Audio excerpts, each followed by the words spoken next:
You thought obedience would bring blessing. You thought following God would make things easier.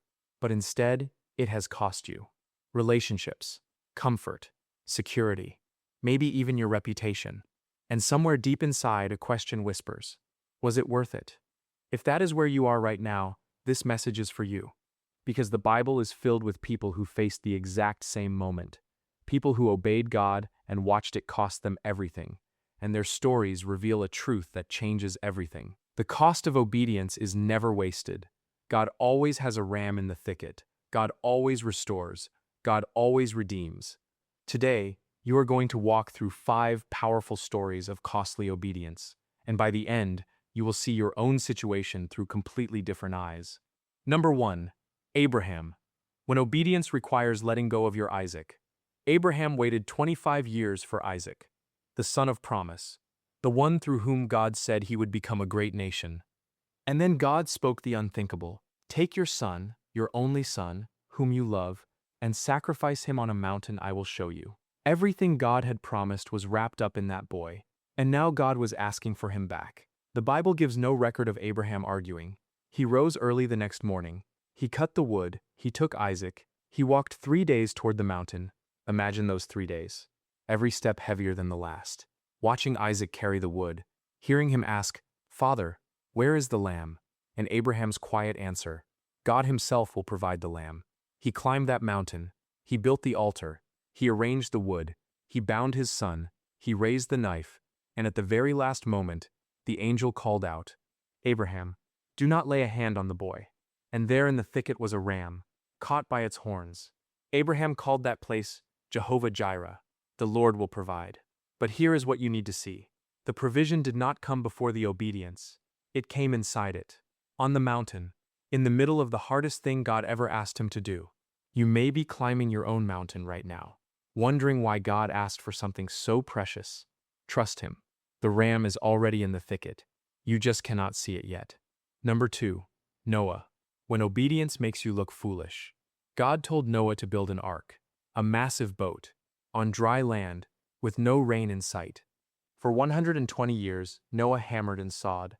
And for 120 years, people mocked him, his neighbors, his extended family. Everyone. Imagine the ridicule, the questions. Where is the rain, Noah? Why are you wasting your life? Are you crazy? And Noah had no evidence to point to. Just a word from God.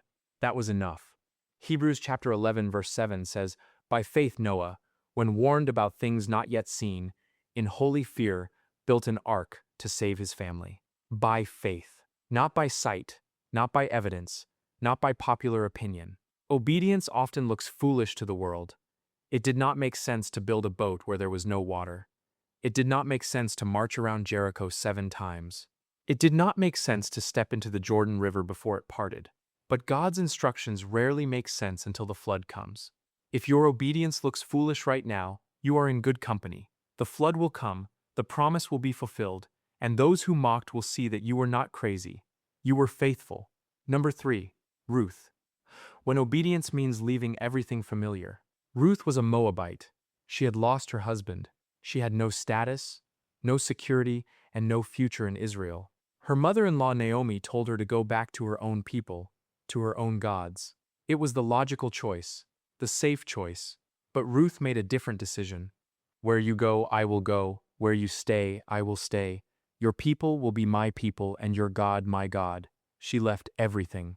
Her homeland, her culture, her comfort. She clung to Naomi and to a God she barely knew. They arrived in Bethlehem with nothing. Ruth gleaned in the fields behind the harvesters, the lowest position imaginable. Her obedience cost her everything familiar, and for a long time, it looked like it had gained her nothing but poverty. But God was writing a story she could not see. Boaz noticed her. He became her redeemer. And Ruth, the foreigner who lost everything, became the great-grandmother of King David. Her name is in the lineage of Jesus Christ. When obedience strips away the familiar, God is often clearing space for something far greater.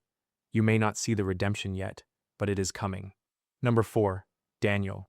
When obedience leads to the lion's den. Daniel was an old man by now. He had served faithfully under multiple kings. He had an impeccable reputation. His enemies could find no fault in him, so they attacked his faith. They convinced the king to sign a decree. For 30 days, no one could pray to any god or human except the king. Violation meant the lion's den. Daniel knew. He heard the decree, and then he went home, opened his windows toward Jerusalem, and prayed. Just as he had always done. He did not hide. He did not close the windows. He did not pray silently in his heart. He knelt down and prayed openly, 3 times a day. His obedience did not protect him from consequences. He was caught, thrown into the den, the stone rolled over the entrance, and it looked like obedience had cost him his life. But you know the rest. God sent an angel who shut the mouths of the lions. Daniel emerged without a scratch, and the king issued a new decree that all people must fear the God of Daniel. Daniel's obedience did not prevent the den, it led him straight into it, but God met him there. You may be in a den right now, a situation that looks like punishment, but is actually positioning. The same God who shut the mouths of lions is with you. Number 5. Jesus. When obedience costs your life. In the Garden of Gethsemane, Jesus prayed harder than anyone has ever prayed. His sweat was like drops of blood. He asked the Father if there was any other way. He was honest about the cost. And then he said the words that changed everything. Not my will, but yours be done. Obedience took him to the cross. It cost him his comfort, his dignity, his friends, and his life. He was mocked, beaten, nailed to wood, and as he hung there dying, it looked like obedience had led to total defeat. But Sunday was coming. The grave could not hold him, and because of his obedience, because he paid the ultimate cost, you and I can be saved. His costly obedience became our eternal redemption.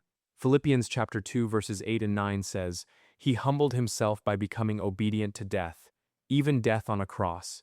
Therefore God exalted him to the highest place." The cross looked like the end. It was actually the beginning. Your costly obedience may look like a tomb right now, but resurrection is coming. Abraham, Noah, Ruth, Daniel, and Jesus. 5 stories, 5 lives marked by costly obedience. And in every single one, God was faithful. The ram appeared, the flood came, redemption unfolded, the lions were silenced, the grave was emptied. Your story is not finished. The cost you are paying right now is not the end. It is the middle. And God is still writing. He is still providing. He is still redeeming. If this message spoke to something deep inside you, share it with someone who is struggling in their obedience. Comment below, "God, give me strength to obey." And subscribe for more messages that help you grow closer to Him in a real and honest way. The cost of obedience is real, but the reward is always, always greater. Hold on, your Sunday is coming.